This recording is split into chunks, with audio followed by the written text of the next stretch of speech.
namhla tisithupha kwenyanga yeNdlovu lenkulu kuwomnyaka wama-2022 sida sichamba khona eSontweni All Saints Cathedral leseMbabane naseSwatini iDiocese iSwaziland. Sibonga ke nadini wethu wabenhlanhla Dlamini Albert noSibikele Mthuba ukuthi sisonzele sithelele nakhonzo bathathekayo. Inkonzo yanamhlanje bathathekayo ilethelwa ngumfundisi Mcebo Sikudla kanye naye umfundisi Francis Takis. Siyethemba bazalwane lokuthi ndayithokotela le nkonzo sisangena nje kiso sikhathi salente la usibikelwa khona ukuthi sibe bazalwane nabasilabo, sibe bazalwane nabathandazako, nebazalwane futhi labanenhliziyo yokupha. Sithike bathathekayo imfundo ndanamuhla itholakala ekhasini le-27 kuyencwadi yemfundo bese incwadi yezinkonzo imfundo itholakala ekhasini lelikhulu ne-66. Siyabonga uNkulunkulu ngabe imfundo yethu letimengalo lihloko sifundo sekuqala siphuma encwadini yaDeuteronomy sakho se-26 siqala ukufunda isakhiwane sekuqala siyawugcina esakhiwane se-11. Lihubo lebekiwe namuhla lihubo le-21 sifunda bese lekuqala siyefutsi lesibili bese futhi sifunda lesikufika siyawugcina ebesini le-16. Sifundo sethu sesibili sitholakala encwadini yabaseRoma sakhiwo se-10 siqala ngesakhiwo esigabeni sesibili sesakhiwana sesiphohlongo sigcine ngesakhiwaneni se-13. Livangeli ke lona livangeli elandzisa kwaLuka longcwele sakhiwo sesine siyawuqala ngesakhiwaneni sekuqala siyawugcina ngesakhiwaneni se-13. Ingoma ke liyadlulela livangeli ingoma yesithathu lethi umuntu loqinile sinabo. Ingoma yesithathu lethi umuntu loqinile sinabo itholakala ekhasini le-343. Sitawuqhubeka nayo-ke bathathekayo inkonzo yethu ekhasini lelikhulu namune. Nkosi ayibenade ayibe nawe Nkosi Vomesane ingosi yethu misani indetikebude Nkosi akabo kuNkulunkulu yise nenkonzana lapho yalongcwele alibangalikama lakhe nyalona nini asithandaze uNkulunkulu Somandla Tinhliziyo tonke tivulekile kuwe, tinhliziyo tonke tatiwa nguwe. Kude lutho lolufihlelo wena, ngezanitsabake tinhliziyo tethu, tephephula kude kwaya wakho lomgcwele. Uthi sithathe ngalokuphelele, silithumise ngalokufanele igama lakho elingcwele, ngaye Jesu Kristu Nkosi yethu. Amen. Usise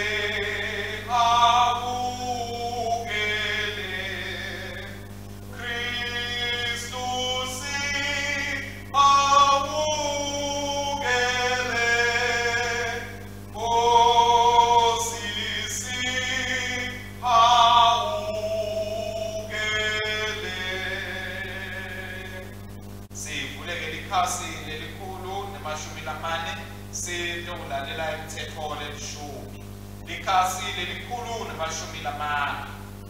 Lalelani imithetho uNkulunkulu layinikete abantu bakhe nigcine ezinhliziyweni zenu. Mineni Nkosi uNkulunkulu wakho ungabi nalabanye boNkulunkulu ngaphandle kwami. Amen. Nkosi sihawukele. Ngadedeli lutho lube lisithombe kulukhone. Amen. Nkosi sihawukele. Ngaliphathi nelide ligama leNkosi uNkulunkulu wakho. Amen. Nkosi sihawukele.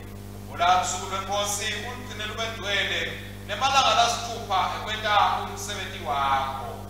Amen. Nkosi sihawukele. Hlonipha uyihlo nenyongo. Amen. Nkosi sihawukele. Ungabulali. Amen. Nkosi sihawukele. Ungaphili. Amen. Nkosi sihawukele. Ngembi. Amen. Nkosi sihawukele. Ungafakazi ngemanga. Amen. Nkosi sihawukele. ngabi nemona kwalabanye. Amen. Ngosizi awuyeke. Nangabe ke umuntu lonile aphuma tono takhe sinemeli emgweze lolungile Kristu lolungile loyihlawulo yentono tethu. Ngakho ke asikume intono tethu siqiniseke ngalokuqinisekile kuyigcina imithetho kaNkulunkulu siphile ngelithando nangekuthula nabo bonke abantu.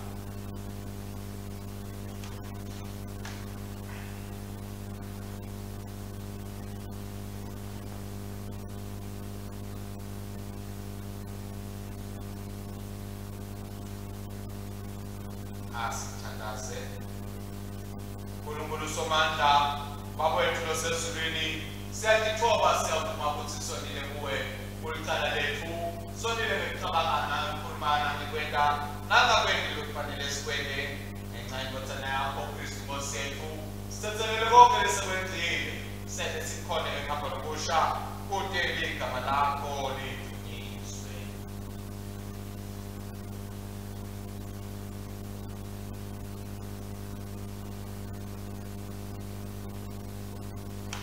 Somandla lokuthethelela bonke labaphepha iqiniso akasikawukele asithethelele intono tethu asikhulule kodwa asinise asiqinise kumele bonke asigcine empilweni lomnini nanini ngaye Jesu Kristu inkosi yethu. Amen. Singawusho kanye kanye bazalwane umthandazo wanamuhla. Umthandazo wanamuhla asithandaze uNkulunkulu wemusa Jesu wathola empilweni lakho ukuvikeleka sibili siside sibeketele ngekwethembeka lapho sihlangana netilingo talomhlaba ngaJesu Kristu Nkosi yethu ephila ebuse nawe namalo engcwele uNkulunkulu munye nyalo nanini. Amen. Singawuthola bazalwane iphupho lethu lanamuhla. Siyanivusela ke bathandekayo egameni lenkosi nemsinzisi wethu Jesu Kristu. Amen. Sifundo sethu sekuqala sifundo lesiphuma eTestamentini lelidzala sibhalwe encwadzini yaDeuteronomy isahluko se-26 siyawuqala kufundza isahlukwane sekuqala siyawugcina isahlukwane se-11. Deuteronomy isahluko se-26 siqala kufundza isahlukwane sekuqala siyawugcina isahlukwane se-11. Naseningenile eVenice makathe uNkulunkulu wenu lanipha lona ukuthi libe lifa lenu nalidla naseniyatinda kulo kufanele nithathe tilinga tato tonke tivuno temhlaba wenu simakathe uNkulunkulu wenu lanipha wona bese nifaka ebhaskidini niyawube seniya endzaweni simakathe uNkulunkulu wenu latayikhetha ukuthi ibe yindzawo yokubeka libito lakhe ifike kumpristi loyawube alapho ngaleso sikhathi nithi namuhla ngifakaza kusimakathe uNkulunkulu wakho ukuthi sengifikile eVenice makathe lafunga ngalo kubokhokho bethu ukuthi utawusipha lona. Priest uyawube sewuthatha leli basket esandleni sakho alibeke phansi embi kwelilathi lasimakathe uNkulunkulu wakho.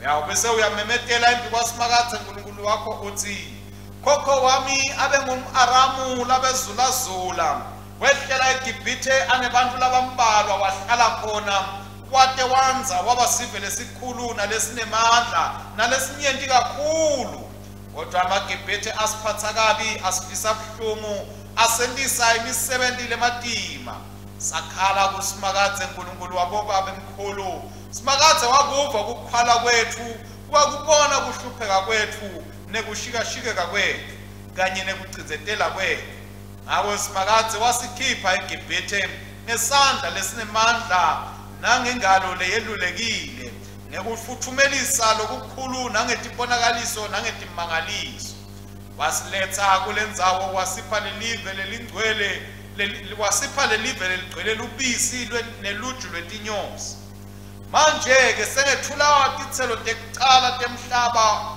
wena simakathe longiphe wona uyawubeka leli basket embi kwasimakathe uNkulunkulu wakho ukhothame embi kwakho ngakho nine nemalevi nebetive labahlala emkhatsini wenu niyakujabula ngakho konke lokuhle simakathe uNkulunkulu wenu laniphe kona nine kanye nemindeni yenu livile inkosi leli akabongwe uNkulunkulu.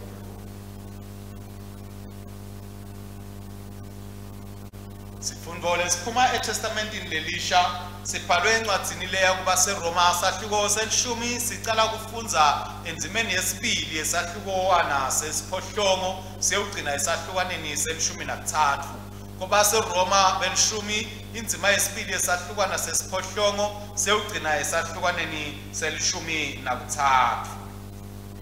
Lelo livi lekukholwa lesilishumayelako nangabe uyavuma ngemlomo wakho ukuthi Jesu uyinkosi, ukholwa nasenhlitweni yakho ukuthi uNkulunkulu wavusa Jesu kulabafile, uyawusinziswa. Ngoba umuntu uyakholwa ngenhlitiyo entiwe emukeleke kuNkulunkulu ukuthi ulungile, avume ngemlomo wakhe kube kusinziswa kwakhe. Umbhalo uthi umuntu lokholwa kuye angeke ajabhiswe. Kude umehluko emkhatsini wemJuda nemGriki noma ngoba yona leyo nkosi inkosi yabo bonke labatipika ngekubita libito layo ibe netisa ngetibusiso nangalokuphupumako. Ngoba wonke umuntu lotipika abite libito lenkosi uyawusinziswa. Livi lenkosi leli akabongwe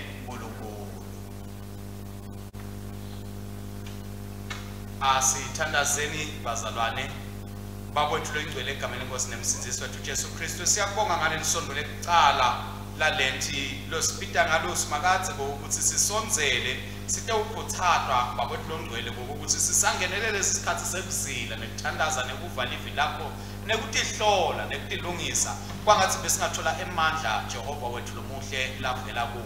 Nalamhla ke uNkulunkulu wethu sisalibuka livi lakho sisalihlatiya livi lakho. Siyabonga Nkosi emavilo sinikete wona losikhuthaza ngawo nalosiphakamisa ngawo namuhla. Siyathandaza ukuthi Nkosi wasebenzise la mavi usiphakamisa kusenda Nkosi sibe ngehlulu kwebanqobi usenda bakwethu longcwele sikukhothama wena sikukhonde ngamoya nangeqiniso. Nanyalo ke bakwethu longcwele sisatawulalela lona livi lakho tsinza tinhliziyo tethu tsinze ingqondo tethu Nkosi usiguqule size sifananiswe na Kristu. Yenda ke bakwethu longcwele mavi emlomo wami nako kuzidla kwatinhliziyo tethu kwemukeleke kuwe Jehova nadvala lethu egameni lenkosi nemsinzisi wethu Jesu Kristu. Amen. Bazalwane bangahlala phasi siphinze sibavusele bazalwane egameni lenkosi nemsinzisi wethu Jesu Kristu. Amen. Namhla ke bazalwane njengoba sesishilo lisondo lekucala kulenti tifundo tethu ke njengaba sesevele sesifolile sifundo sekucala siphuma encwadzini yaDeuteronomy isahluko se26 livesi ke lekucala kuya kulelishumi nakunye likubo lethu likubo le29 sicala evesini lekucala saya evesini lesibili saphinze safunza kusukela evesini lemfica kuya evesini le16 sifundo sesibili ke bazalwane sisithole encwadzini leya kuba seRoma sahluko selishumi sicale ke sahlukaneni sesiphohlongo ingcenye yesibili yazo zawugcina isahlukaneni selishumi nakuthathu. Livangeli lethu lanamhla ke bazalwane livangeli ke kulandzisa kwaLuka longcwele sahluko sesine sicale kufunza isahlukaneni sekucala sawugcina isahlukaneni selishumi nakuthathu. Sihloko senkonzo selishumayelo yanamhla bazalwane sithi lenti lohanjiswa uNkulunkulu. Lenti lohanjiswa uNkulunkulu lengesingisi singathi a God driven Lent. Leli ke bazalwane njengoba sesishilo lisondo lekucala kulenti lalapho singene khona enkonzweni yalenti. Kule nkonzo yanamhla ke bazalwane sithola kukhuthazwa ngokuthi sibe nemandla kulolu hambo lesatana hamba nemandla etinsuku lwe40 lalapho sipitwa khona ngokuthi sitithobe uNkulunkulu simakadze wethu. Kuleli viki lekucala nje lalenti siyakhuthazwa bazalwane ngokuthi siqhubeke ngemandla singaphelelwa ngemandla ngisho sesihlangana netinkinga sihlangana nekumadima sathi ukuthi uNkulunkulu unathi etikhatsini tonke ikakhulu sisahamba endleleni yethu yekukholwa ngokuthi nangabe simvumela uNkulunkulu ukuthi kube nguye losiholako nembala siyawuhamba sithe sifike ekugcineni kwalolu hambo. Esifundweni sekuqala ke bathandzekayo siyakhuthazwa noma siyakhunjulwa kuba bantfu lababongako nalabadumisako kuNkulunkulu ngokuthi uhambe nathi uNkulunkulu wade usifaka eveni lesethembiso. Siyazi ukuthi sime nje la sikhona khona sime bazalwane sethenjiswe ilive laphakade impilo yaphakade uNkulunkulu. Siyazi ke ukuthi sisabuke leyo mpilo yaphakade sisabuke leso sethembiso saNkulunkulu. Siyazi ukuthi uNkulunkulu uhamba nathi futhi uyasinika emandla futhi ngaye siyawukhona ukuthi sinqobe size siphumelele. Bantwana baka-Israyeli sifundza ngabo bathi bahleli ekuthunjweni bathandzekayo eveni laseGibhithe bakhala kuNkulunkulu. uNkulunkulu waselula isandla sabo wabephula wabathatha wabamisa eveni lesethembiso bekabathembise lona kokhokho omkhulu bazo.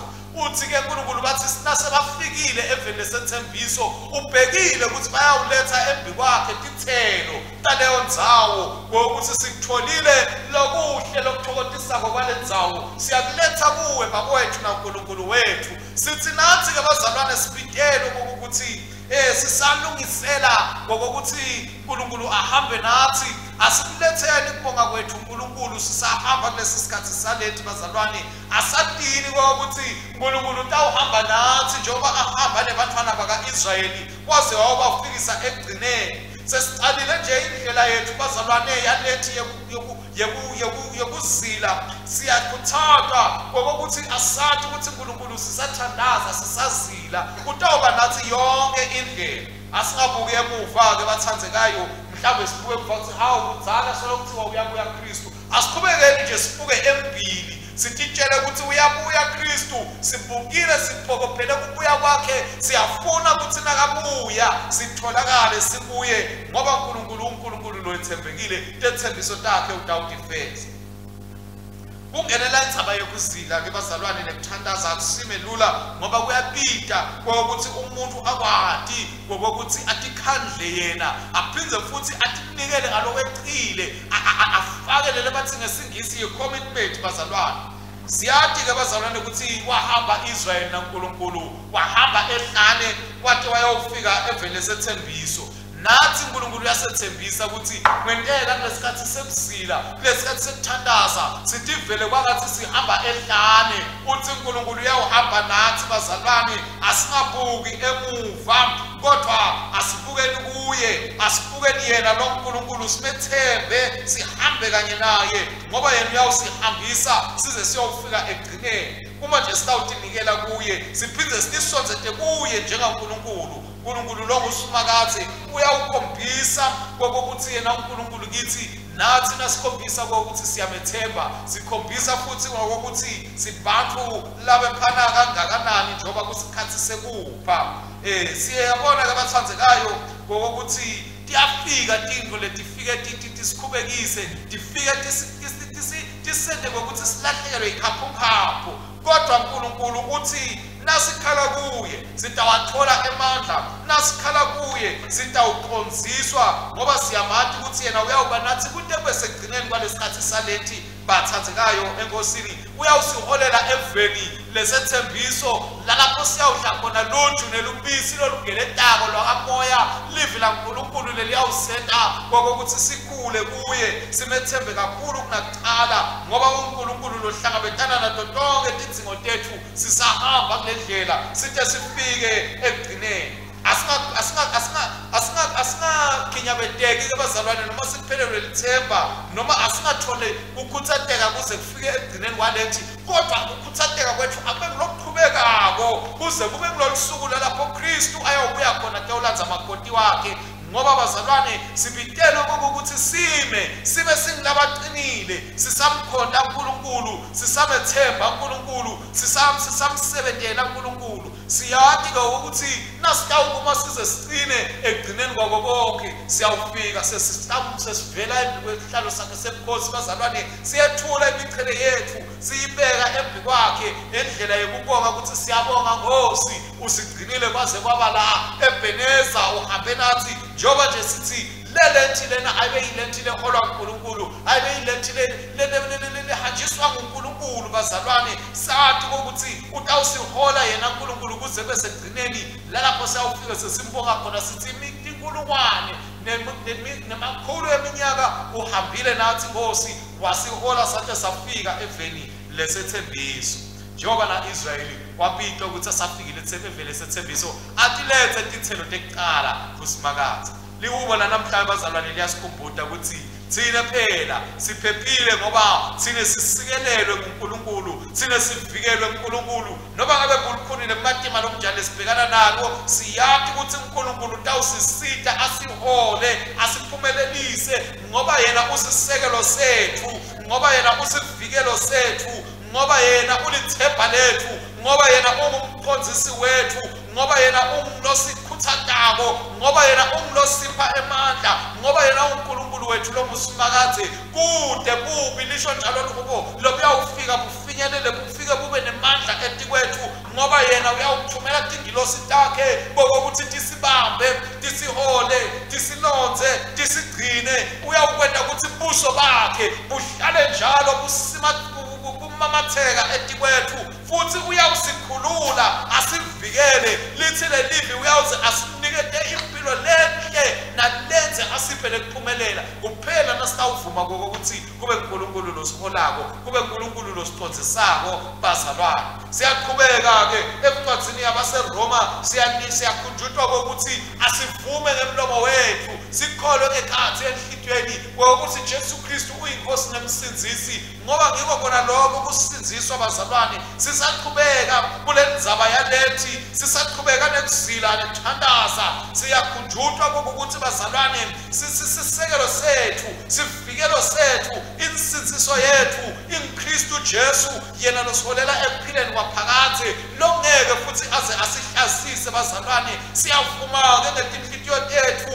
sivume nangemlomo sikholwe ngekhathi enhlitweni ngoba siyathi ukuthi lo uNkulunkulu lo wethembekile nakathi utawusihola asiqonsise nakulesikhathi lesisalenti bazalwane nembala kuyawuba njalo kuphela nje thine asiqhubeke simmemetele ukuthi yena uyinkosi yena uNkulunkulu sithole emandla kuye latawusena ukuthi sibambelele kulokukholwa kwethu sibambelele nakulethembiso taNkulunkulu letimile temanguna phakathi njengoba naKristu ke bazalwane nasibona evangelini siyeva kokuthi wakhona kokuthi anqobe ngelivi laNkulunkulu nathi siyabitelwa kokuthi bazalwane sitikhuthade sitihlomise ngale livi laNkulunkulu ngoba ngilo lelitawusenda kokuthi sikwati kumelana nalomubi nakefika yena embethe sikhumba semvu azama ukusenda ukuthatha livi alipolipolishe alilende kokuthi sitewona ngaka sitewuva ukuthi hayi sesilandzela livi ke nasenda nje kanti sokuyasidukisa uyasilahlekisa endleleni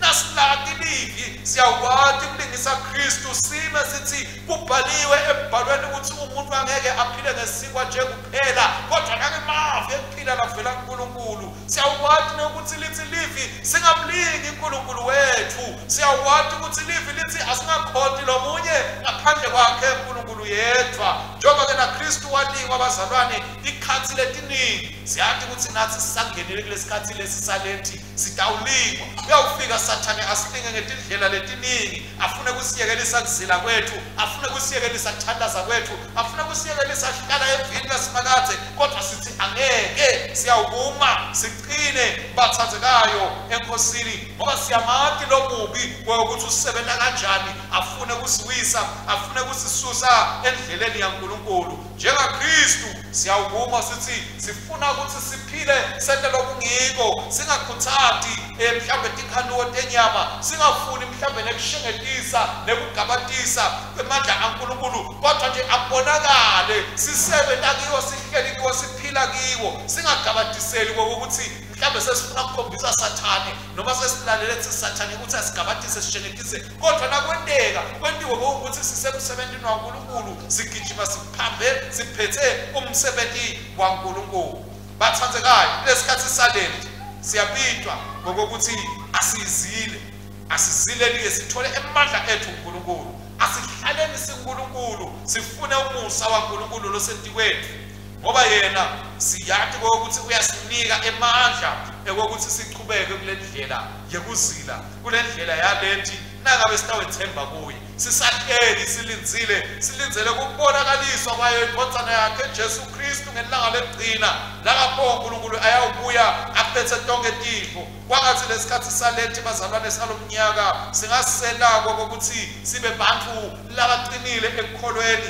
Kwangathi besingasena simconze kangcono kakhulu futhi uNkulunkulu lesimkholwako. Pheze futhi kuside ngokuthi sikhule kuye, kusiside ukuthi siqhubeke sibe semandleni akhe nasemseni wakhe, simethembena lo uNkulunkulu ngendlela Kristu lamethemba ngaye nangendlela Kristu lamati ngaye, wamkhonda ngaye, wamsebenzela ngaye. Nathi ke kulesikhathi salethi bazalwane, nasitawuholwa uNkulunkulu, nasitawucondziswa uNkulunkulu, nasitawuthutshwa uNkulunkulu, nebhala kuyawuba njalo bazalwane, ngoba uNkulunkulu usisekelo sethu, uNkulunkulu usiphephelo sethu, egameni laNkulunkulu uyise nendvodzana namoya oyingcwele. Amen. Imithandazo yethu namhlanje bathandekayo sidawukhumbula ngemithandazo yemviki sikhumbule idayosisi yaseBrecken, sikhumbule labo labakhwele abantu besikolo ema-university, sikhumbule kakhulu i-University yaseDundee, sithandazela Amanda Ngola, bese i-Aberdeen University sithandazele Roxanne Campbell, sithandazele futhi ukuthi lo lebudlelwano labanabo nama-university aqhubeke adludlubale. Dayosisi yase-Iowa sithandazela i-parish yase-Christ ese-Clinton, sikhumbule Raising Horn, bese dayosisi yase-Trinity e-Otunawa sikhumbule Kevin Enge, bese All Saints ese-Indianola sikhumbula Ben Webb, sithandazela ukuthi uNkulunkulu abe nabo. Bese dayosisi yase-Swatini sikhumbula i-parish yase-Sikangeni, sikhumbule Archdeacon Magongo kanye nomfundisi Petros Dlamini, nomfundisi Sibongile Dlamini, nomfundisi Nomkhosi Dlamini, umfundisi Nimrod Dlamini kanye nebashumayeli bonke nalabo sibathandazela kanye nebandla nekhanseli yabo ukuthi babambisane basebenzisane kahle. Dayosisi yase-Highfield sikhumbula endaweni yase-Blackpan ibandla lase-St. Peters, sithandazele nabo bonke labo labele umsebenzi labanzima umsebenzi asithandaze. uNkulunkulu wemantini elihlane indodzana yakho yabhajatiswa yalimwa njengathi, sihole kulesikhathi salethi ukuthi singakubalekeli ukuthi khandla, kepha sitivulele ngokuthi semukele isibusiso ngekuhlanjululwa okujulile kokuphenduka nangemaphi amoya ladzala emazulu. Nkosi ephakeme, iba indzawo yokukhoselako abantu bakho, ngoba Jesu Kristu wahlushwa, walingwa, wafa kude sisinziswe. Ngakho-ke yiba siphephelo sethu, sigcine kubo bonke kubi nekuhlupheka, usiphe emandla ekukholwa kude kuthi senetiswe insinziso yakho. Nkosi ngemsa wakho, yiva kuthandaza kwenu. Nkosi emkhathini walokuphila sikumethwe tilimo letiningi, isayemehlo ethu kuJesu Kristu ethwalayo amelana nekulingwa kude kube sekufeni, usilethe sendlule kubini balomhlaba kuthi sizophila nawe phakathi. Nkosi ngemsa wakho, yiva kuthandaza kwenu.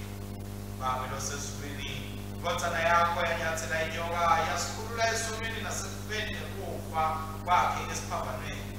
Ngela ulonze bonke labashumayela Kristu lwabethelwa, mela tingilozi takho tibalonze tibaphase ematimeni nabendlula kibo nasetikhatsini tesidume. Nkosi ngemsa wakho, yiva kuthandaza kwenu. Nkosi yabo bonke, letha umthebo wakho kubo bonke labakumemetayo, usisabatali ngekuhlakanipha basafundzisa abantwana babo indlela takho, kude kuthi bonke kulelo khaya bavumele umlomo wakho kuthi Jesu Kristu uyinkosi. Nkosi ngemsa wakho, yiva kuthandaza kwenu.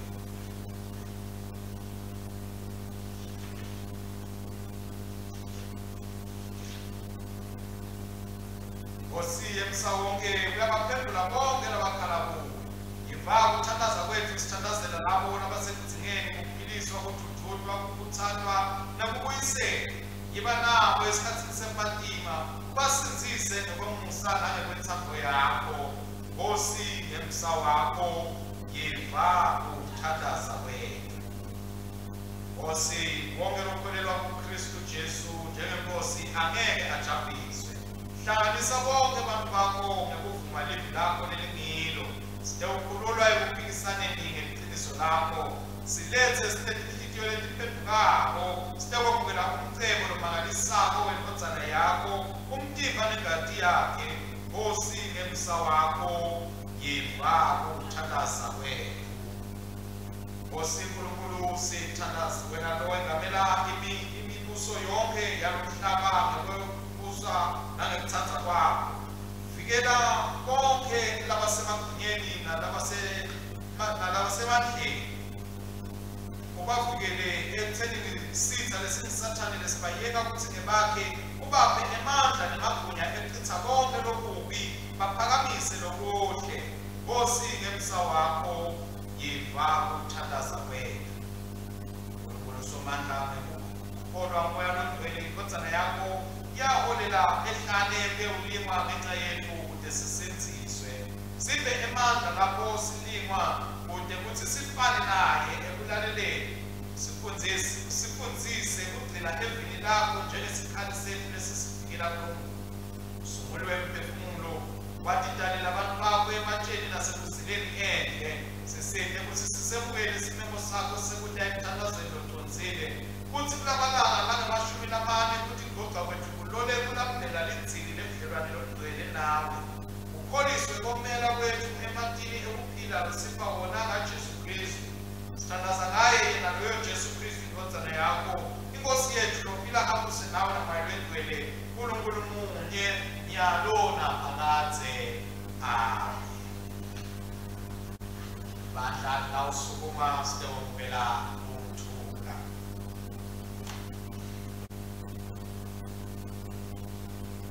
Ngekukholwa sinekuthula naNkulunkulu ngaJesu Kristu inkosi yethu.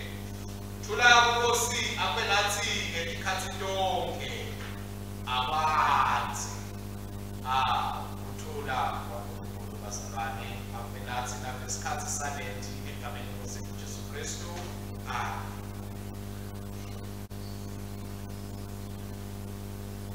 Konzwethu bazalwane yaqhubeka ekhasini lelikhulu ne-16 lapho sitawubuka khona iphone esilethanga uNkulunkulu. Sitikhumbuta ukuthi sibonga lethu lesendiwethu nalethu lesitihambele tangena ebhange bekwakuthanda nebazalwane sinabayifakile ebhange imali bakhumbule ukubhalisa basatise ukuthi bafake emalini labacela ukuthi siyihlatiye ngalokhu ihlobo. Sikhutshwe bazalwane ukuthi lesi sikhathi sisazilile imali siyikholekako emzileni wethu imali lesitayifaka e-development talent letitawuhamba tiye edayosisi titewukhona ukuthi kuyele imisebenzi leminye yokusinda edayosisini. Bese-ke ngayo ephasika siyawuthatha futhi neminikelo yakho umnikelo wemfundisi wethu lesinayo la ebandleni losikhona sonke wethu. Siyaqhubeka bazalwane sibonga ephasini 116 ngemthandazo wethu wekuqala esigabeni se-48. Bakongosi kukhulu nemandla nentumiso nenkathalo nenkosi ngoba konke lokusezulwini nasemhlabeni nekwakho konke kuvela kuwe thina esinikalo nekwakho. Amen. Unkulunkulu abusise umnikelo wethu, abusise emakhaya ethu, imisebenzi yethu nemabhizinisi ethu nemfuyo yethu nabo konke lesikulimile kude kokuthi sibe nesivuno lesihle nentalo lehle sibuye ukuthi sitewumletha endlini yakhe ngokubonga. Amen. Siqhubeka-ke bazalwane siqhubekela esigabeni se-15. Uyabongeka Nkosi Nkulunkulu umdali wempilo lonke ngemsa wakho sinalesimba lesinikela ngaso sivela emhlabathini sibhekwe bantu sitawasikwase kuphila kithi. Akabongwe, akabongwe, akabongwe somandla. Uyabongeka Nkosi Nkulunkulu umdali wempilo lonke ngemsa wakho sinalewayini lesinikela ngalo lisicelo sempilo nemsebenzi bantu litakuba insebenzi kithi. Akabongwe, akabongwe, akabongwe somandla. Sisebenzisa umthandazo wekuqala wekubonga ekhasini 117.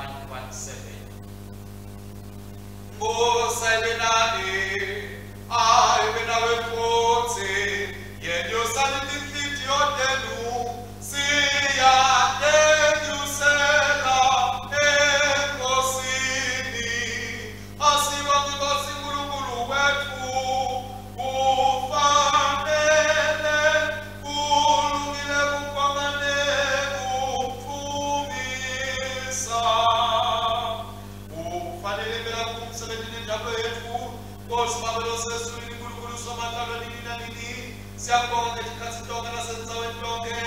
Ngaye Jesu Kristu Nkosi yakolotwa inkosi yethu. Ngoba ngaye wadala konke ekuqaleni wasebenza umfanekiso wakho loqobo. Ngaye wasindisa empilweni wesona nawunikela kubuya njalo njengomuntu afe esiphambanweni yawe avuke ngenxa yethu. Ngaye wasikhetha saba abantu bakho nawuhlalisa nawe esihlalweni semkhosi yezulwini. Ngaye wathumela moya wakho lomgcwele lophelesayo. Nyalo besiyakubonga ngoba ngaye usiphe umoya wokutithiba kude sinqobe lobubi sikhule embusweni wakho. Ngakho bese sihlangane nezingilosi nezikhulutato nelibandla lonke lasezulwini sibabanda wena sinqobe ukhulu nemthumo wakho. Siyakuthumisa nyalo ngangene sethe Amen.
yaqhubeka ekhasini 126 esigabeni se-7 njengalokhu uKristu wasifundisa sinesibindi sekuthandaza sithi bakwethu sezolweni olingcweliswe ligama lakho umusu wakho akude inzalo kwethu emhlabeni njengasezulwini siphe namhla kudla kwethu kwemalanga bonke sithethelele ndodo tethu njengoba nathi sibathethelela labazonabo ungasingenisi ebulikweni usisenzise kulobubi obebubusoke wakho emandla ebukosi kude kube nini nanini. Amen.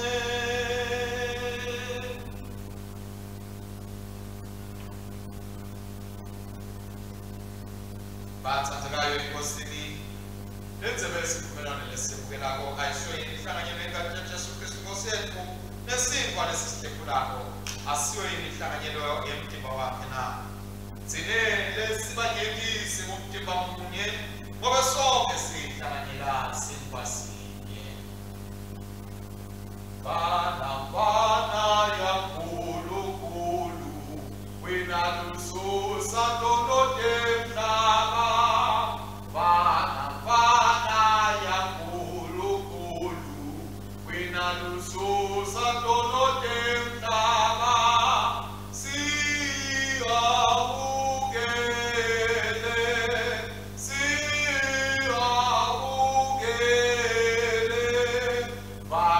bana ya nkulunkulu wena lususa ndonode mhlaba bana ya nkulunkulu wena lususa ndonode mhlaba siyabukele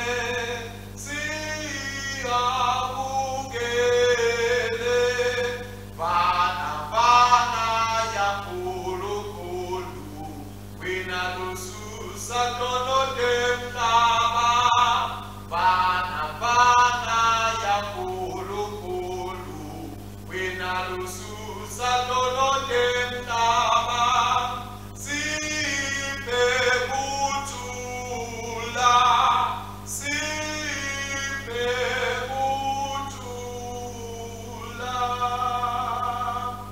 Ngikuthoba lokhulu sithandazana ngikanye umthandazo wesigabeni 81 sithi God's how asonzele indaba lapho sethemba kwethu kepha sethemba sawu lesiko asibaneke kwethu nephutha ngidlula phaswa indaba lapho kodwa wena Nkosi lokho kwakho awela njalo ngakho ke siphe God's how kwesindlela okufanele ngephutha nakho yethandekayo Jesu Kristu sinathe ingane yakhe kude sihlale kuye naye kithi kude kube nanini. Amen.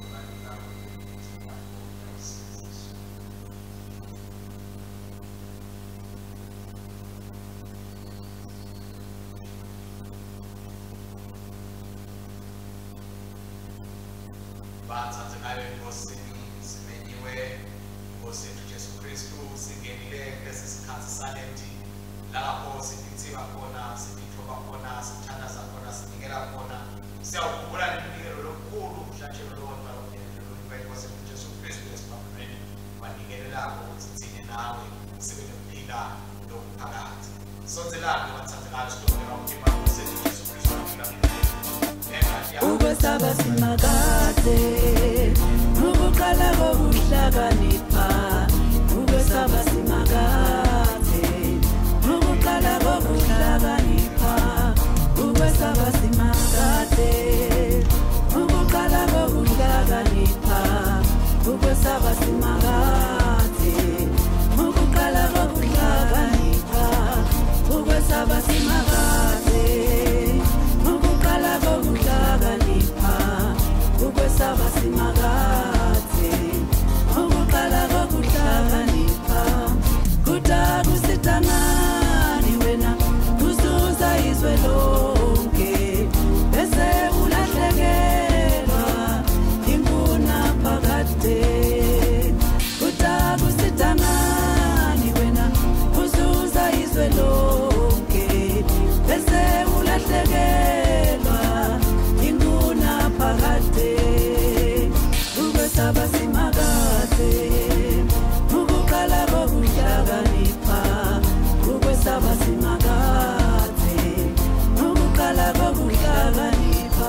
inkonzo yethu siyayikhetha lebathandekayo ephasini lemashumi elikhulu nemashumi amabili nesiphohlongo isigaba semashumi lasiphohlongo nesithupha. Ungane siphakathi ngoba anemusa siyasakha sibelina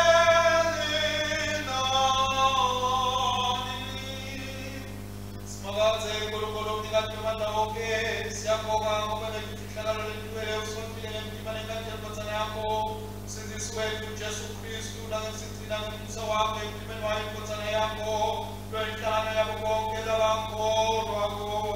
Siyabonga ukuthi sewusele sangena kwesikhathi saleti lapho sithandaza sitihlola sinikela siphe Nkosi yemandla yokuqhubeka sihambe kwesikhathi saleti side sifike kuso sikhathi selipasika sisindeke ukuthi sibhekele njengamakholwa lafuneka kokubudlelwano lomngcwele nebesikhule emthambeni nasenhlaleni inzambe yakho ngaye Jesu Kristu Nkosi yethu lokhona kusakanyana ngalo lomngcwele uNkulunkulu munye kude kube nini nanini.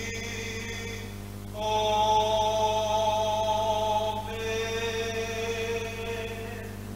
Sithandaza kanye kanye sithi Babe umnikati wemandla sinikela kuwe ngaJesu Kristu Nkosi yethu ngoba sibe umhlatshelo lophilako kumele uveni ngemandla baba kuNkulunkulu sabe sinikele idumo nebukhosi bakho thandazo we-Afrika uNkulunkulu ubusisa i-Afrika thina abantu bayo bola abaholi bayo uyiphe ukuthula ngaJesu Kristu inkosi yethu. Amen. Babe somandla injongo yakho ukuthi bonke abantu bahlale bamunye siyabonga-ke ukuthi kutawuhamba kuphele kulwa nokuphithitela eveni lase-Ukraine naseveni lase-Ethiopia nawo bonke lamanye amazwe lalapho kuliwa khona. Siyabonga-ke futhi Nkosi nangaso sipho sakho sekuthula thela umusa wakho kulo lonke live ihambe endleleni yemiyalo yakho ihlale ndzawonye nokuthula nokulungisa nanokukhululeka ngaJesu Kristu inkosi yethu. Amen. Ukuthula kwaNkulunkulu lokwenza kuhlonza bonke akutigcine inhliziyo zethu nemicabango yethu simake simthathe uNkulunkulu kanye naye inkodzana yakhe Jesu Kristu inkosi yethu nesibusiso saNkulunkulu somandla uyise nenkodzana nabalwele asibe kithi njalo. Amen, amen, amen, amen, amen, amen, amen.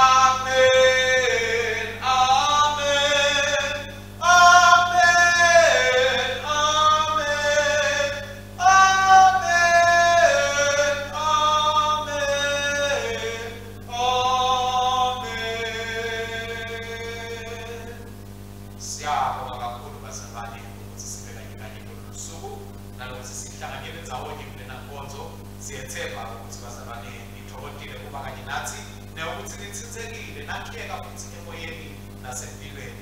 Sikhumbule ke bazalwane ukuthi uNkulunkulu unemandla ekusiqinisa nekusiphakamisa, unemandla futhi ekusinta ukuthi simelane nayo lonke ilingo letivelayo, sisahamba endleleni simkhoda yena simdumisa, sibize futhi simemetela ukuthi sikhathi salethi, sikhathi semzila, sikhathi semthandazo. Asibe nemandla nebazalwane sisakwenda konke lokho, ludumo lonke lube lwasimakathe egameni lenkosi nemsindisi wethu Jesu Kristu. Amen.